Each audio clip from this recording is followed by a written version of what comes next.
UPSC pre 24 में आपसे question पूछा गया था with reference to revenue collection by Cornwallis consider the following statements. पहला स्टेटमेंट था under the Ryotwari settlement of revenue collection the peasants were exempted from revenue payment in case of bad harvest और natural calamities. तो statement 1 में ये कहा गया है कि रियोतवारी सेटलमेंट में रेवेन्यू कलेक्शन को माफ कर दिया जाता था, पीजेंट्स एग्जेम्प्ट हो जाते थे अगर कोई नेचुरल कैलामिटी आई है तो रेवेन्यू पेमेंट क्या किया जाता था, माफ कर दिया जाता था।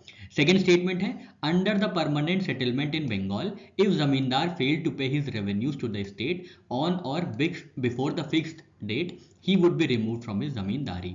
सेकेंड स्टेटमेंट है परमानेंट सेटलमेंट जो कि बंगाल में लागू किया गया था उसके अनुसार अगर जमींदार जो है रेवेन्यू पे करने में फेल हो जाता है फिक्स डेट पे या फिक्स डेट से पहले तो उसकी जमींदारी जो है छीन ली जाएगी। तो ये स्टेटमेंट 2 था। तो इसका सही आंसर है स्टेटमेंट 2 सही है, स्टेटमेंट 1 गलत है। ठीक है, क्योंकि जो है रेवेन्यू पेमेंट जो है पीजेंट्स का उनको किसी भी हालत में एग्जेम्प्ट नहीं किया जाता था ryotwari settlement of revenue collection के अंदर। तो स्टेटमेंट 1 गलत हो जाता है और स्टेटमेंट 2 बिल्कुल सही होता है कि परमानेंट सेटलमेंट ऑफ बंगाल के अंतर्गत क्या होता था, अगर फिक्स डेट पे जमींदार ने अपने रेवेन्यू ड्यूज नहीं पूरे किए हैं तो जमींदारी किसी और को ट्रांसफर हो जाती थी। तो ये ऑप्शन बी जो है इसका सही आंसर है, ऑप्शन 2 सही आंसर है जिसमें statement 2 is the right answer.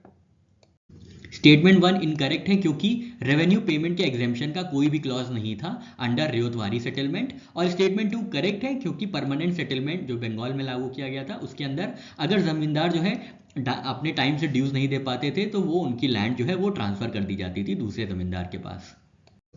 British general Charles Cornwallis को अपॉइंट किया गया था as governor of Bengal presidency in 1786। उसके बाद 1792 में इनको रेस किया गया था, ऑनर किया गया था एज मार्कीज ऑफ कॉर्नवालिस क्योंकि इनका परफॉर्मेंस जो था थर्ड एंग्लो मैसूर वॉर में काफी ज्यादा कॉन्ट्रीब्यूटरी था जिसकी वजह से इन्हें मार्कीज ऑफ कॉर्नवालिस का ऑनर दिया गया था। फिर बाद में इन्होंने एडमिनिस्ट्रेटिव और डिप्लोमेटिक रोल्स में भी सर्व किया। फिर ये इंडिया वापस आए थे 1801 में और उत्तर प्रदेश के गाजीपुर में 1805 में इनकी मृत्यु हुई थी। रियोतवारी सेटलमेंट की बात करें तो ये ऐसा रेवेन्यू सिस्टम था जिसमें गवर्नमेंट जो है डायरेक्टली रियोत से या कल्टीवेटर से रेवेन्यू कलेक्ट करती थी।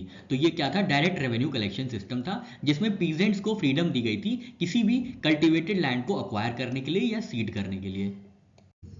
परमानेंट सेटलमेंट की बात करें तो ये इंप्लीमेंट किया गया था 1793 में बंगाल और बिहार में। ये पार्ट था कॉर्नवालिस कोड का। कॉर्नवालिस कोड क्या था, इसमें कंपनी की सर्विस को डिवाइड किया गया था रेवेन्यू ब्रांच में, जुडिशियल ब्रांच में और कमर्शियल ब्रांच में। रेवेन्यू का जो कलेक्शन था वो जमींदार द्वारा किया जाता था। पहले परमानेंट सेटलमेंट बंगाल और बिहार में इंट्रोड्यूस किया गया था, उसके बाद स्प्रेड हुआ था Varanasi, Madras and eventually to all northern India.